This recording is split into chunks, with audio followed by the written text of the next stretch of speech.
so much. So hello everybody. My name is Kelly. I am from the University of Worcester. So I'm a recent graduate myself. So I've kind of recently been through university myself. So also recently applied to student finance. So hopefully I can give you a kind of idea of what student finance is and how best either if you're going through it as a student or you can support your student going through the student finance application. So as I mentioned, hopefully you can all see my screen, but if you can't, feel free to pop any messages in the chat. So to give you a little bit of an introduction to me, as I said, I'm a recent graduate of Worcester. So my name is Kelly. I studied journalism and media and culture at Worcester. I'm originally from Shrewsbury, so I decided to move away in accommodation in my first year, and then in private housing in my second and third. So obviously that contributed to my student finance kind of experience. One of my university highlights, just a little bit of information about me, was a trip to Media City in my third year. So as a journalism student, we got to go up to ITV News in Salford and see it be live broadcast. So it was a really exciting opportunity that I wouldn't have got had I not gone to university. So there's a little bit of introduction to me and who I am. But in this presentation, I'm going to cover some of the kind of general finance stuff about university. So we're going to look at student finance England. We're going to look at a little bit of extra support that you can get from Student Finance England. A little bit about budgeting, how best you can save a little bit of money, and also looking at the repayment of student loans as well. So these are some of the things generally that people first ask about student finance. So how much money do I get? What is student finance? How much do I have to pay back? When do I have to pay it back? All about bursaries and scholarships. So hopefully I will answer all of these throughout the presentation, but as we said, there is enough time for a Q&A at the end. So any questions that you do have, feel free to pop them in the chat and we can come back to them. So Student Finance England are the body that provide financial support for students in England, so people that are living in England, on behalf of the UK government. So they can offer students two forms of loans. So they can offer a tuition fee loan. Now that one is the one that pays for the course upfront. So it's the same for everybody. It's up to that £9,535 per year. It's exactly the same. Everybody can apply up to that money, up to that amount. Now that money is handled in the background, so that goes straight from the student loans company to the university that the student is applying to. So that's handled all in the background. They don't see that money physically. They don't have to pay that. It's kind of handled in the background, provided that they have applied for that loan. And that covers things like lecturers that are teaching students, teaching hours, technicians, any apps and databases they might have had to pay for separately. So all of that is covered under that tuition fee loan. They can also offer students a maintenance loan. Now this is money that actually comes directly to the student, and it pays for living costs. So that might be rent if they decide to move away, it might be commuting if they haven't, it might be food shops, it might be socialising, course materials, basically the everyday living is covered under that maintenance loan. So tuition fee loans, they don't see, that's handled in the background. The maintenance loan is the money that comes to students. Main difference about maintenance loan is that it depends, the amount that a student gets depends on a number of factors, the main one being household income. Now, got a little chart on the screen that shows you the full-time maintenance loan entitlement for 2025-26. Now, I'll break this down for you a little bit. So that left-hand column is household income. Now, for a lot of people, that is parents' income. It doesn't include any older siblings living in the house. It doesn't include the students' part-time work or anything like that. For me, that was both of my parents' income combined, but it does look different for everybody. So that household income is whoever is living in the house, that income. You've got the first column, which is for students that are living at home, so people that decide to live at home and kind of commute to university. The middle column is for students that are living away from homes, people that decided to live away. And the last column is for students studying in London because cost of living is slightly higher. Now, as you'll notice, as the household income increases, the amount that the student gets decreases. That is because there is a kind of parental contribution that student finance kind of make that assumption of. But you will kind of notice as that household income increases, the amount the student gets decreases. And you'll also notice that you get slightly more if you're living away from home, because the assumption is you're probably paying more rent and things like that if you're living away from home than if you are living at home.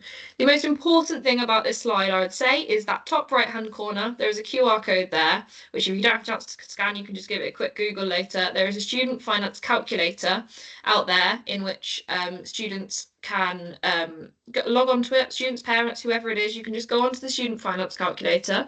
It'll ask a couple of questions about maybe the course that they're studying or the actual household income. And what you can do is input your exact household income into there, and it will give you a figure of how much that the student is entitled to in terms of maintenance loan. So that can give you a really good idea, before even applying for it, can give you a really good idea of what they're actually entitled to for the year. So that, I would say, is the most important thing about this slide, is to have a little look on the student finance calculator, because the maintenance loan entitlement is completely dependent on a number of different things. It may be completely different from student to student. So the most important thing is to have a little look on that student finance calculator. So the money that students get isn't all coming in at once, so they don't get that £10,000 all at the start of September. Generally, maintenance loans are paid into the student's bank account in 3 almost equal instalments. So generally that money comes in September, January and April. Universities as well generally will line up payment plans for accommodation and things like that at that time, so that money can come in September, then your kind of accommodation costs can go out, and then the rest of the money is yours to spend. So generally students can do that accommodation payments in September, January and April, just like that. My landlords also did it when I went to rent privately in my second and third year. My landlords also lined up with this, so I was able to pay that in September, January and April, just when my student finance came in. So you're not paid all of that in one go. Generally that money comes in September, January and April. And of course, there are ways to top that money up as well. So this is what we're going to cover in the next couple of slides. So there is help available from Student Finance England for a number of different things, and I strongly encourage you to have a look on the government website, because you may be entitled to a little bit of extra government support. Something that they do highlight, if there is an adult who depends on the student financially, the student has a disability, the student has children, there's a lot of different factors that they can give you a little bit of extra financial support on. But I would say if you think that any of these apply to you, or you think that there may be something that you could get a little bit of extra funding for, strongly encourage you to have a little look on the government website to see if there may be a little bit of extra help that they can get. Because it does always help to just top that money up a little bit. And also various grants and bursaries. So any student that thinks they may be going into kind of healthcare and courses like that. We'll book you for the same time. Hello. Perfect. Any extra funding they can get always helps. So any students who think they may be going into healthcare, so things like nursing, midwifery, physio, paramedic science, those courses may be eligible for an NHS training grant. Now that NHS training grant is £5,000 per year that students may be entitled to.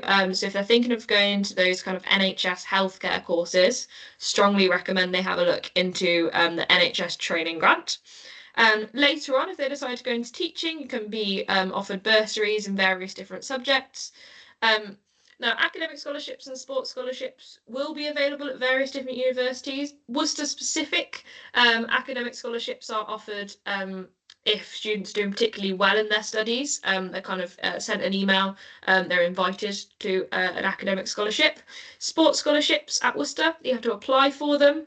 So if a student is playing sport particularly high level, they may be entitled to sports scholarship, which may help them money-wise. It may help financially, but also also offer strength and conditioning, nutrition, sports therapists, those kind of things, as well as the money aspect. So it's worth having a little look at any grants, bursaries, local grants and bursaries can just top that money up as well. And the important thing about grants and bursaries is that money is you don't have to pay back. So you're not paying that back if it's a grant or a bursary or a scholarship. Generally, there's no repayment involved. It's basically free money. So I recommend having a little look at the grants and bursaries that may be available for your course or from your local area, and having a look at the universities that you're looking at, and having a look at scholarships that they offer as well, because there are various different financial helps out there.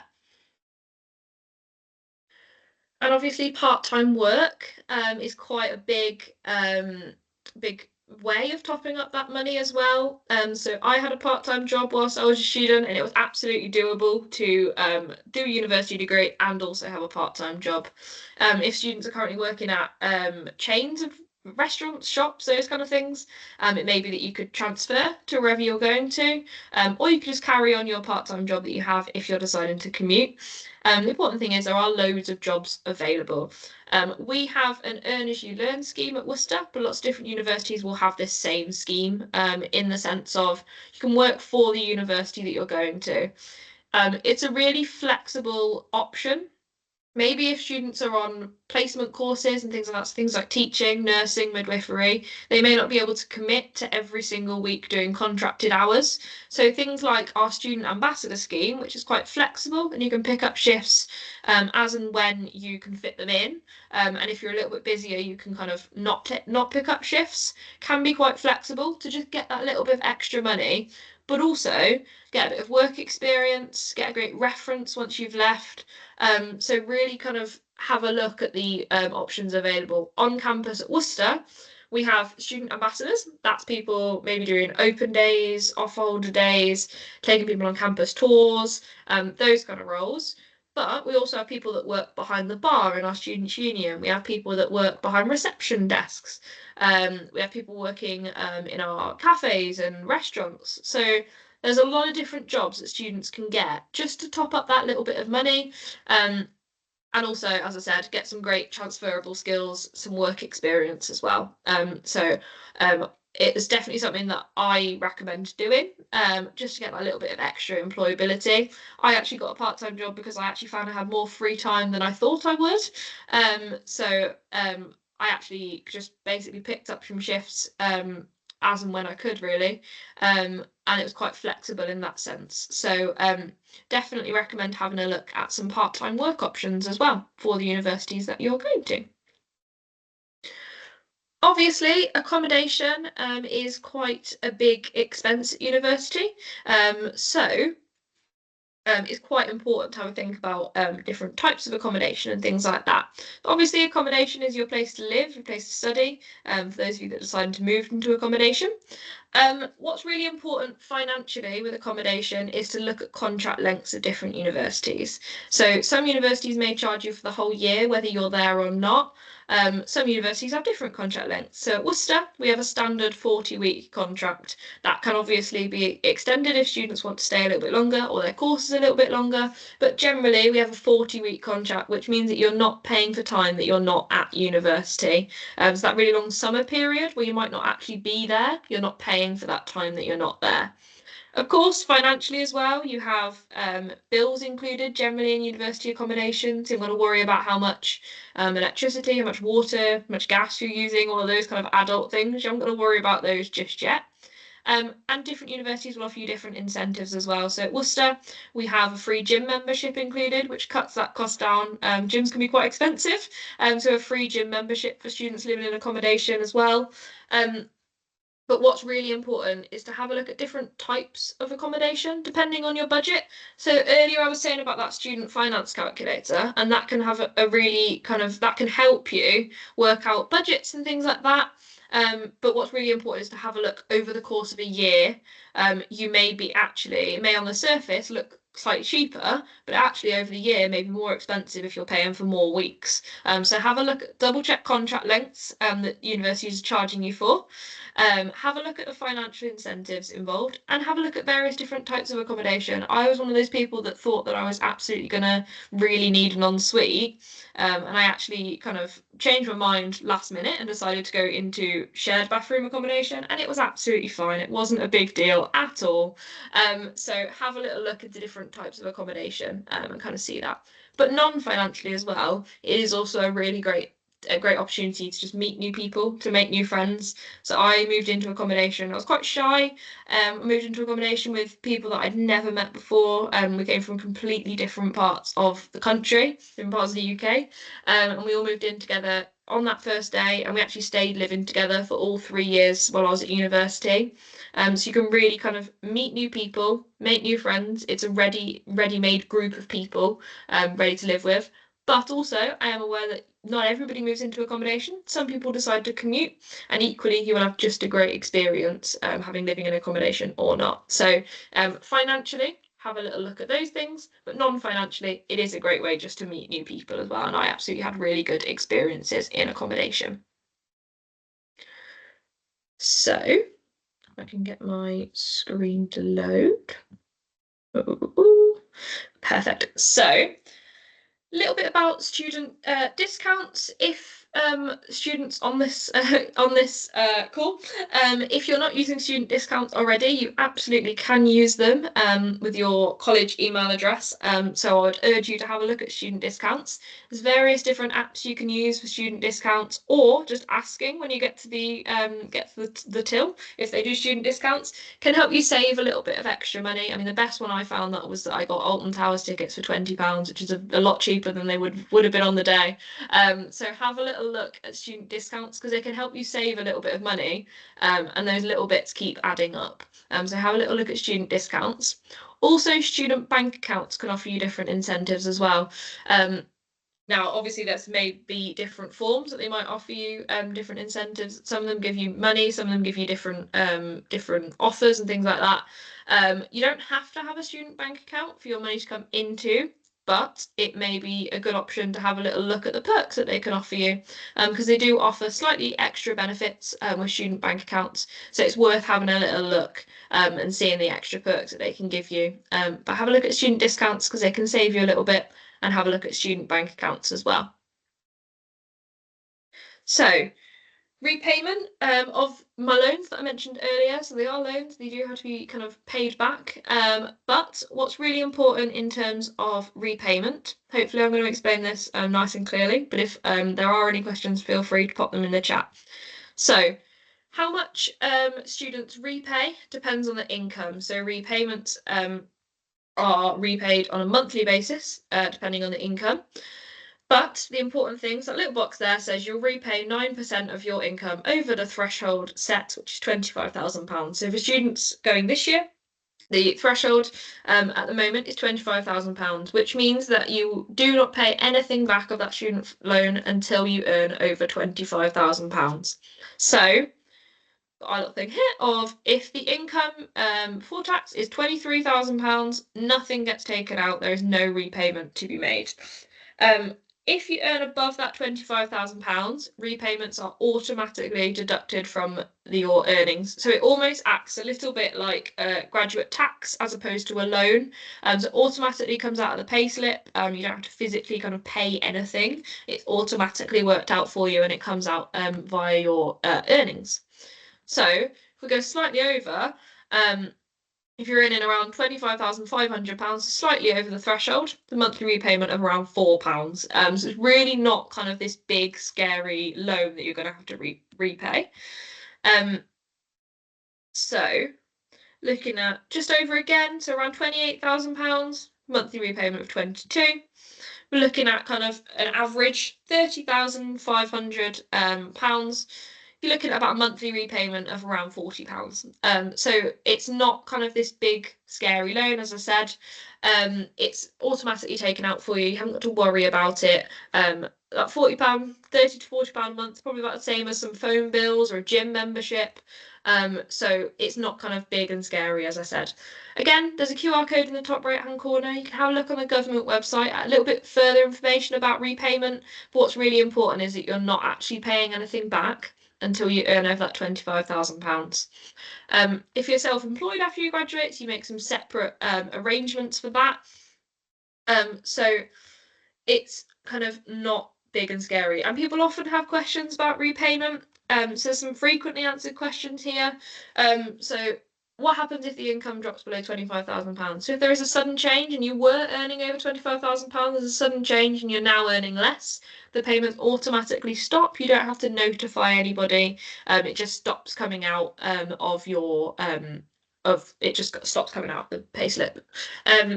It's not going to affect any credit records, so any mortgages in the future or anything like that. It doesn't work in a loan in that sense. It doesn't work like a loan in that sense. So it's not going to affect anybody buying a house in the future or anything like that. And it is not going to last forever. So after 40 years, the loan is wiped out. So whatever you haven't paid back just gets wiped out. So it's not kind of going to last absolutely forever and you're going to be there forever and ever paying it off. After those 40 years, it is just wiped out. So if there is a big lump sum at the end, it just goes away. It's not kind of going to hang over your head or anything like that. It doesn't work as a loan in that kind of sense. So as I said, any questions, feel free to pop them in the chat. And we have handily got the student finance calculator in the chat as well to have a little look on the government website at that maintenance loan entitlement. We talked a lot about money, but here's a nice little slide that shows you that university finance is a kind of investment in your future. So you can see that bottom line there is non-graduates' average earnings. That middle line, that light blue line, is graduate earnings, and that top line is postgraduate, so people that have gone on to do further study. So you can see that on average, around about £11,000 more a year as if somebody who has gone to university that compared to somebody who hasn't.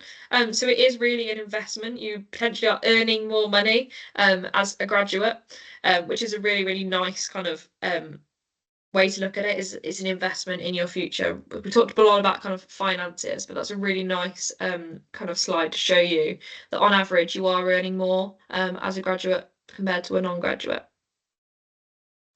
The application process itself is very, very simple.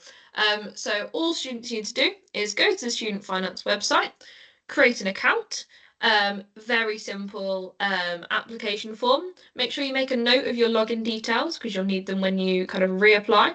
But all you need to do is log in, complete your application. You'll need to make sure you include your household income details. So what happened for me, which is a very simple process, was I popped my parents' email addresses in, they got sent an email, they sent their household income, I think it was their P60 from the previous year, to provide evidence of the household income. And then it was all kind of worked out for me, could check that everything was correct, enter the details of the household income, as I said, provide evidence, check that it's all correct. Student Finance say to wait up to 6 weeks for a response because they are processing a lot of different applications. They're processing everything that everybody that's going into higher education.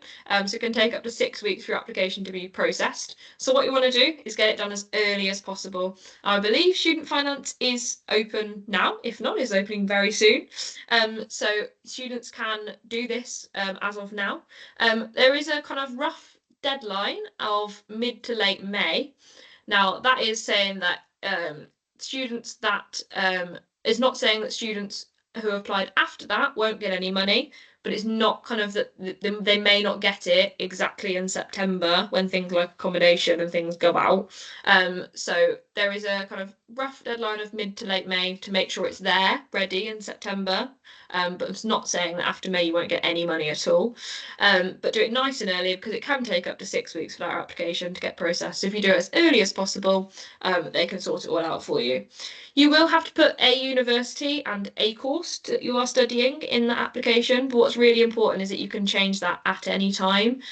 So what I kind of urge students to do is pop in the university that either is their firm choice or they think is their firm choice. and then they can change that at any date. The loan actually doesn't get taken out until they go and register to the university.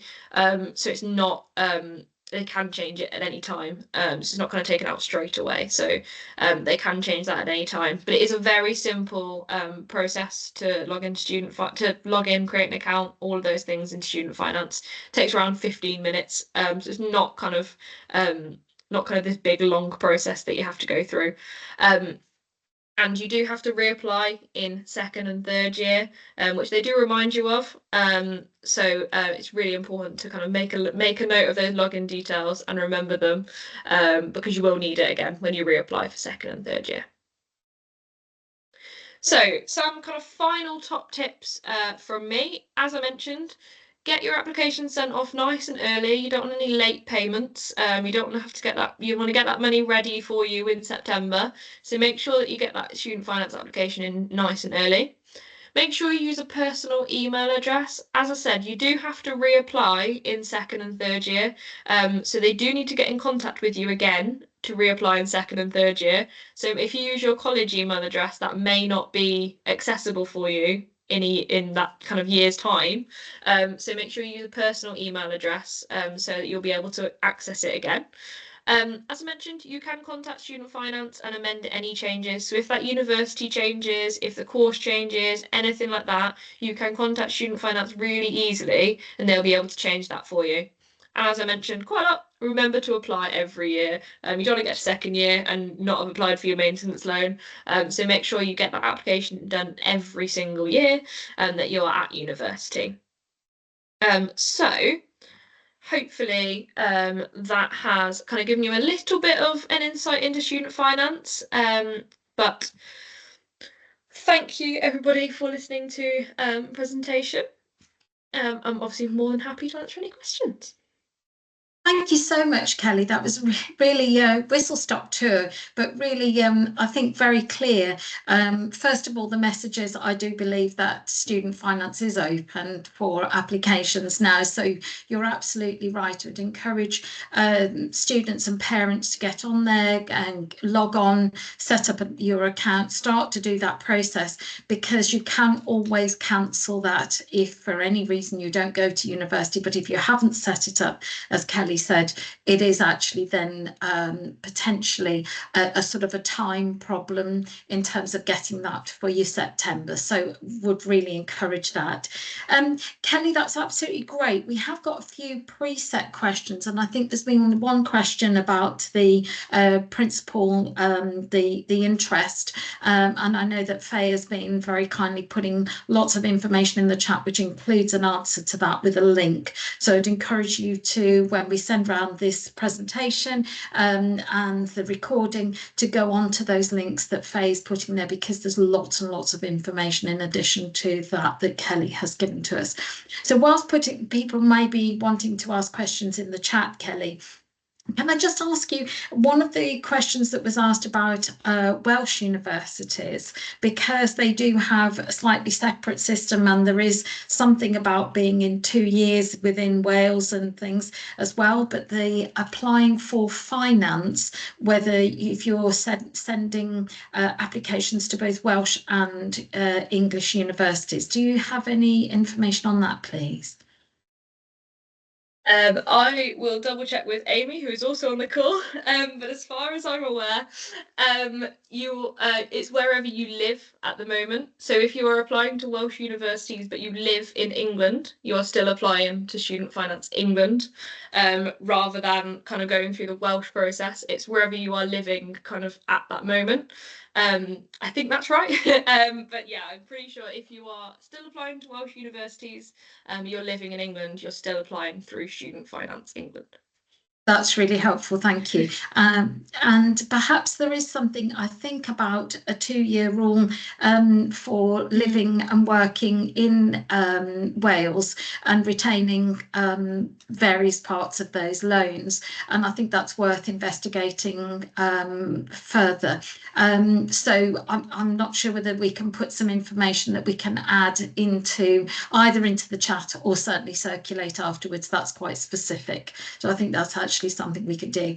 We've been asked a question, is it difficult to apply without a passport for ID? And actually there are some very specific questions that students and parents may have regarding identification, regarding visas, and we actually have a particular contact who was hoping to be on our webinar this evening, Amar Eason, who works for the Student Loans Company. And if anybody would like to email in with a very specific query regarding visas or entitlement, we can pass those on to him if you email careers@keds.ac.uk, which I know Faye will be putting in the chat if there's something specific. I don't know if you can help with that about the passport.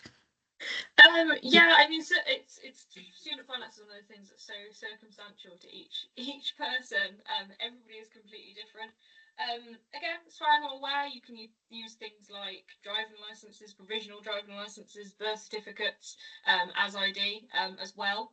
So it may be that you don't have to necessarily use a passport. You can use kind of birth certificates, proofs of address, provisional driving licenses, all of those kind of things separately. So it may not be that you have to, you may not have to just use a passport. So it may be absolutely fine. Thank you, that's great. I think it's easier when you lean into the microphone. Yeah, I know that there was fine. a bit of difficulty. Thank you very much. We've also been asked how easy is it to cancel if you don't go to university in the end, and when would you need to cancel it by?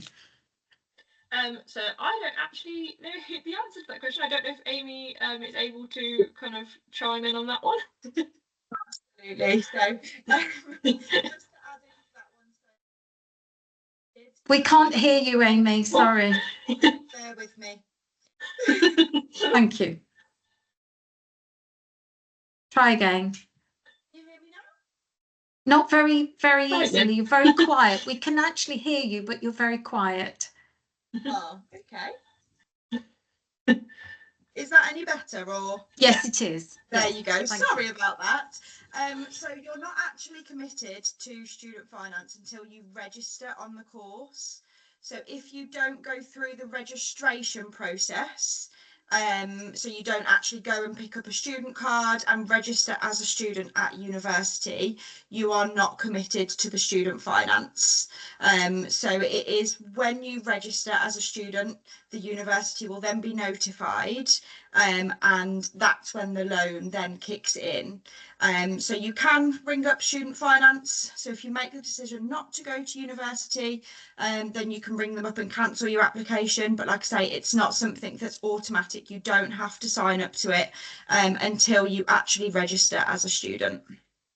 That's really helpful. Thank you, Amy. And thank you, Kelly. And also in the same way that if you go through clearing and you haven't applied for student finance, you can do that at that point. The only difficulty with that may be the timing of things in your first payment. So that's why we encourage everybody to sign up, at least if possible, to go through that process in the anticipation that they're going, even if then they don't go in the end. It's much better that way around than doing a late application, but that is possible, isn't it? So that's good. There are a couple of other questions that I've had in advance, and one of those was about how do you actually apply for the loans? We've gone through that. Sorry, I'm just reading some notes here. And you've talked about the loan covering both the actual fees for the courses and also those loans. And I think Kelly's slides were really clear on that. But anybody who wasn't either able to be in at that point, you'll be able to see these before. And pre-question, are we able to request a current year assessment due to significant change of income, and how do we do this? Can one of you give me an answer on that? Thank you. You want me to go, Kelly? Yeah, so you can submit a current year assessment change. So this happened to me when I was at university, and my circumstances changed halfway through the year, and student finance will always encourage you to get in contact with them and to update them with any details.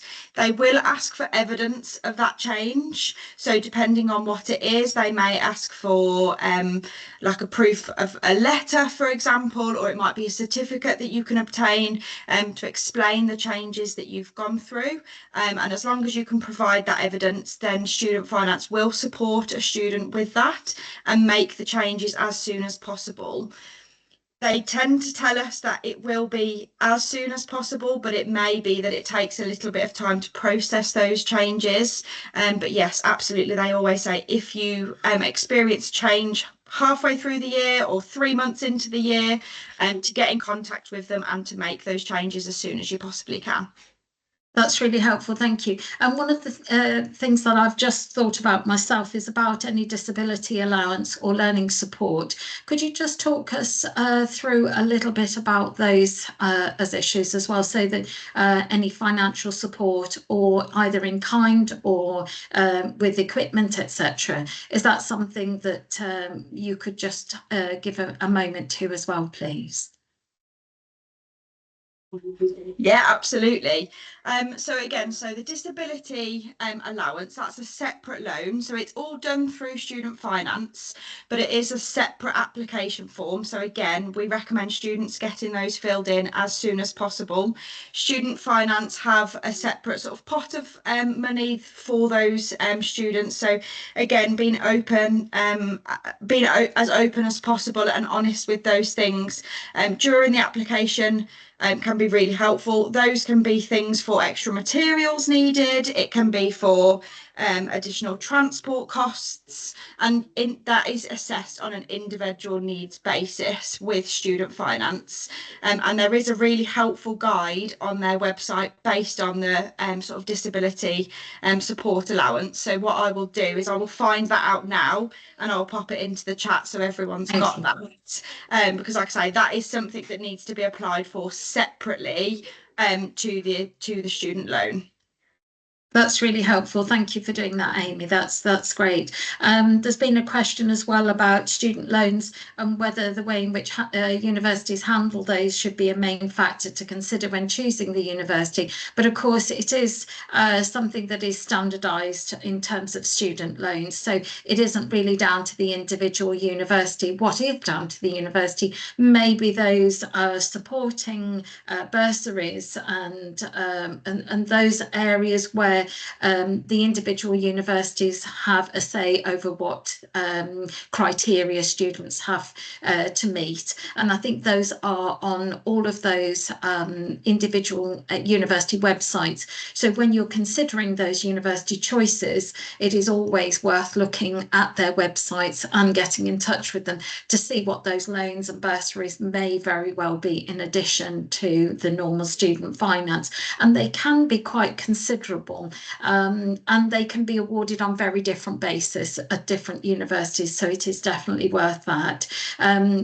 The college does try and keep students informed with that information as much as possible, and our system Unifrog that we use, that platform that parents also have access to, have a tab on there which gives them a lot of information about widening participation and extra bursaries and things according to universities. So there is a lot of information out there, but you do have to seek that extra information. And I'd encourage everybody, when they make those choices, to look and just check whether or not they qualify for anything extra.